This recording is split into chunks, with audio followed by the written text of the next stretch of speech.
So let me get going straightforward. PMO certification, you can say PMOCP or PMO certification, this is the first time the PMI, who set up in 1969, is coming up with, after 57 years almost now, it's been coming up with this kind of a thought process.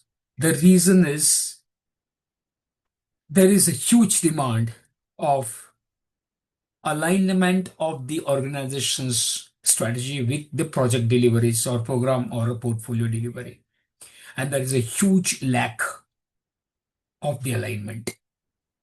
The project's program portfolio are supposed to produce some value, and a lot of organizations have complaints that the value management office, so-called, of theirs is unable to see that value over a longer period of time.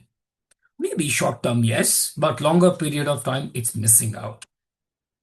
This is a common pain for the organization to introduce this kind of a PMO. And the certified PMO is something let's attest existing PMO officers or the delivery folks or whoever works as a role into the PMO, attest their competency and their skill set to manage this value. I'll repeat, to manage this value. It's a value management. Okay. Can a PMO be called VMO, Value Management Office? Probably yes. Ultimately, they most likely align to the same thing. So let's talk about the certification. What is the certification?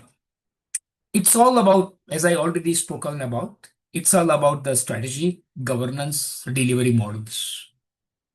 It's been tagged at a little higher level in the organization. So by any chance, if your company has a PMO placed at a lower level or a lower level in the organization structure, right? I'm not sure whether it'll be right placement or a wrong placement, but looking at what PMI defines, the PMO is always at the, not even a middle level, but it's a higher level, bit of a seniority level in the structure. Okay.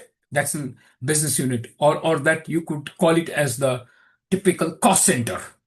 PMO can never be a profit center. Projects, programs, portfolio are profit centers, but PMO necessarily has to be cost center.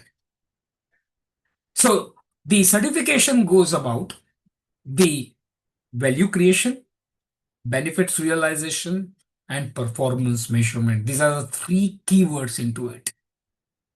If you've seen the word, no, I'm not sure if you came across a word called the OPM, Organization Project Management. When we have this kind of a word, OPM, it is nothing but a 7-layer, like an onion has a 7 layers. You peel one and the other comes. So it's a 7-layer structure within OPM. Vision, mission, goals, objectives, strategies, portfolio, program, projects. And projects are the key heart, smallest one inside, protected. Outermost is the vision. Okay.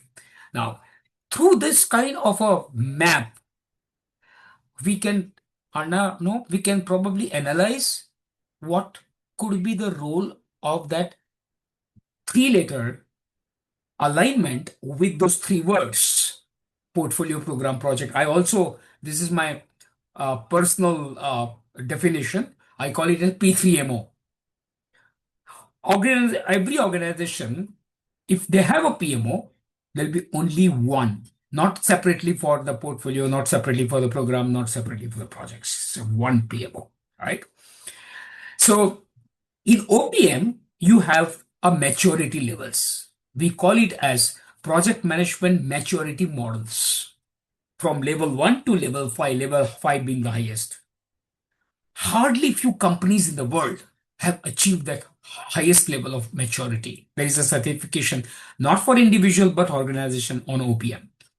So PMOCP aligned to this OPM as a wider aspect And the PMOCP as a certification is been driven through individuals now.